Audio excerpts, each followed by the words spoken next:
პრემიერ-მინისტრმა ირაკლი ღარიბაშვილმა დღეს გავრცელებულ განცხადებაში აღნიშნა, რომ მის წინააღმდეგ მიმდინარე საქმე დაუნდობელი პოლიტიკური ბრძოლისა და უსამართლობის შედეგია. მისივე შეფასებით, შექმნილ ვითარებაში ერთადერთი გზა სიმართლეა და საბოლოო შეფასება საზოგადოებამ უნდა გააკეთოს. ამ განცხადების ფონზე თბილისის საქალაქო სასამართლო ღარიბაშვილის საქმეზე წინა სასამართლოს ხდომა 19 ოქტომბერს დანიშნა. სასამართლომ ასევე პატიმრობის შეცვლის საფუძველი ვერ დაინახა და აღკვეთის ღონისძიება ძალაში დატოვა. ღარიბაშვილი განსაკუთრებით დიდი ოდენობით ქრთამის ჯგუფურად აღების საქმეზეა ბრალდებული.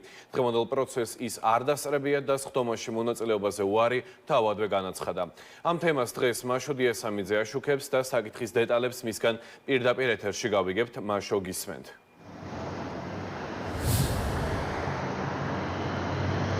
მას შემდეგ, რაც პროკურატურამ ყოფილ პრემიერს ახალი ბრალდება წარუდგინა, ირაკლი ღარიბაშვილი პირველ განცხადებას აკეთებს რამდენიმე წუთის წინ მის მიერ გამოქვეყნებულ წერილში. განცხადებაში ვკითხულობთ, რომ ის თulis, რომ ფაქტობრივად ახალი ბრალის წარდგენით დადასტურდა ის, რაზეც ბოლო დღების განმავლობაში საუბრობდა, რომ იგეგმებოდა მის მიმართ ახალი კორუფციული ბრალდების წარდგენა. ამასთან ერთად ირაკლი ღარიბაშვილი აცხადებს, რომ ის სასამართლო პროცესებს არ დაესწრება და მის უფლებებს ადგილზე მხოლოდ მისი ადვოკატი იცავს, ვინაიდან თulis, რომ ეს არის მხოლოდ პოლიტიკური პროცესი.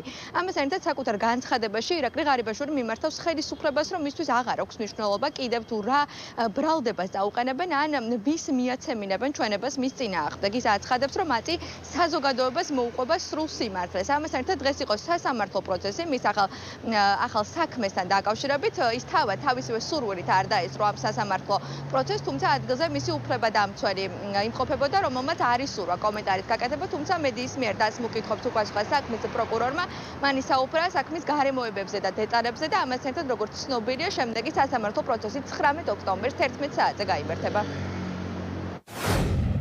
გუშინ ხელისუფლებამ თავად დაამოწმა ჩემს მიერ წინა კვირას გამოქვეყნებული წერილის ავთენტურობა. საზოგადოებას მინდა კიდევ ერთხელ ვუთხრა, რომ მე ყველაფერი ვცადე და მაქსიმუმი გავაკეთე იმისთვის, რომ თავიდან ამერიდებინა ეს პროცესი, მაგრამ აღმოჩნდი სასტიკი რეალობის წინაშე. ეს არის დაუნდობელი პოლიტიკური ბრძოლა, უსამართლობა და ბოროტება ჩემს წინააღმდეგ. მე აღარ ვაპირებ ამ სამარცხვინო და ჩვენი ქვეყნისთვის შეურაცხყოფელ პოლიტიკურ მასკარადში მონაწილეობას.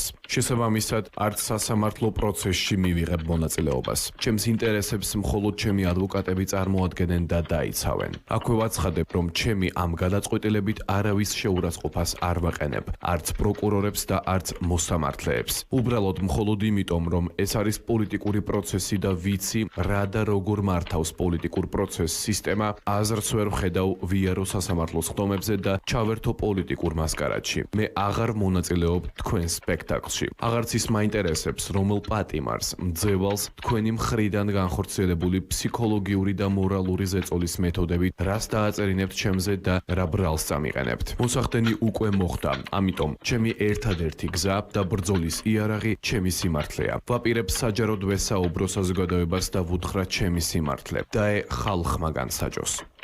ბრალდების ხარისხის გამოძიების ეტაპზე შეკრებილი აქვს არაერთი მტკიცებულება, მათ შორის ეს არის მოწმეთა გამოკითხვის საქმეები, რომლებიც პირდაპირ უთითებენ ირაკლი ღარიბაშვილის მიერ დანაშაულის ჩადენაზე, ასევე წერილობითი დოკუმენტაცია, გამოთხოვილი ინფორმაცია, ამოღებული დოკუმენტაცია, ნივთიერი მტკიცებულებები და სხვა. შესაბამისად, დღეის დგომარებით ბრალდების მხარეს გაუჩნდა იმის სამართლებრივი საფუძველი, რომ არსებობდა შესაბამისი სტანდარტი ირაკლი ღარიბაშვილისთვის ბრალის წარდგენის.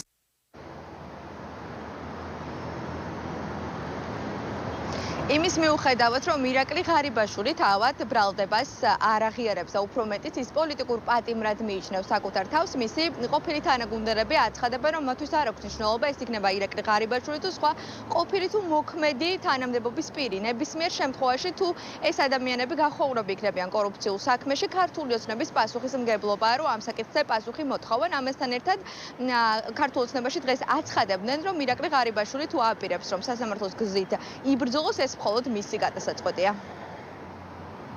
საქართველოში არაფერი არ იმარება, კოლეგები ერთმანეთს უზიარებენ, შეიძლება ერთმა კოლეგამ მეორეს უთხრა, რომ ჩემი დაცვის ქვეშ მყოფი პირი დაკითხეს შენ დაცვის ქვეშ მყოფი პირის საწინააღმდეგოდ რაღაცა საკითხებზე კითხვა დაუსვეს. საიდან შეიძლება ცოდნოდა რაღაცა დიდი კითხვა არ არის ისეთი ამოუცნე. ჩვენი პასუხისგებლობა არის, რომ ამ დანაშაულს ხელი არ დავაფაროთ და ვამხილოთ. რაც ხდება კიდევაც. ჩვენი განსხვავება ხელისუფლებებისგან ის არის, რომ ჩვენ მიუხედავად იმისა, რომ პოლიტიკურად შეიძლება დავზარალდეთ, არც ერთ სისხლის სამართლის დანაშაულს ხელს არ დავაფხარებთ.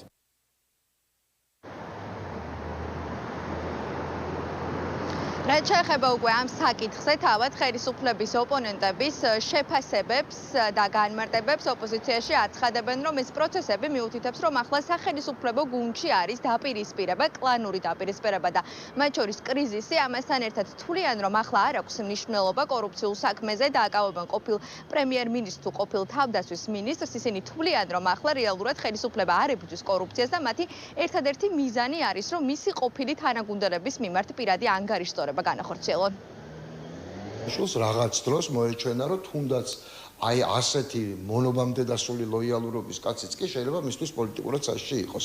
ეს ორ რამეს გვეუბნება. გვეუბნება, რომ ივანიშვილს აქვს პოლიტიკური პარანოია, ანუ ეძებს შეთქმულებებს შიგნით და ეს უტყუარად სისუსტის ნიშანია და მეორე იმას გვეუბნება, რომ აი ეს ჩაკეტილი წრე, რომ არავინ არავის არაფერს არ ლაპარაკობდა, უკვე გარღვეულია და სინამდვილეში ეს მთავარი ძალა იყო ივანიშვილის მიერ თავისი გუნდის კონტროლირების, მაგრამ ჩვენ ვხედავთ, რომ ამ ტიპის დაპირისპირება დაიწყო და უნდა ვიცოდეთ, რომ ესეთი სისტემებისთვის ყველაზე საშიში არის შიგნიდან ამ ტიპის ასე ვთქვათ, ლპობა. თავარი ტრაგედია ღარიბაშვილის ცხოვრებაში არის ის, რომ როდესაც მასზე, როგორც კორუმპირებულზე, საუბრობს კალაძე და როდესაც კალაძე, ყველაზე კორუმპირებული ადამიანი ალბათ ქართული ოცნებაში შენზე საუბრობს აგდებულად და დამცინავად, რომ შენ ხარ კორუმპირებული, ალბათ ყველაფრის ღირსი ხარ, როდესაც აქამდე მიყავს საქმე, როდესაც კალაძეს ალაპარაკებ, რომ შენ ხარ კორუმპირებული ადამიანი. ეს ყველაფერი, რა თქმა უნდა, სასაცილოა.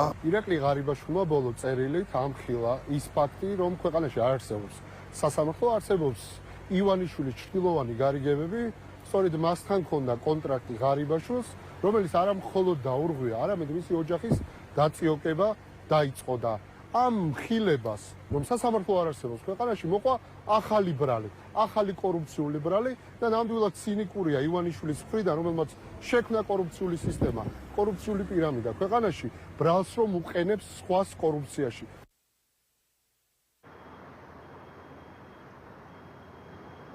პროკურატურამ ირაკლი ღარიბაშვილს გუშინ წარუდგინა ახალი ბრალდება ახალი მძიმე კორუფციულ დანაშაულთან დაკავშირებით, როგორც ცნობილია, ქრთა მისაღებას ეტავება ახლა პროკურატურა ირაკლი ღარიბაშვილს და ასევე ცნობილია, რომ მის წინააღმდეგ ჩვენება ყოფილმა თავდაცვის მინისტრმა ჯუანშერ გურჭულაძემ და ასევე ვასილ მხეიძემ მისცეს.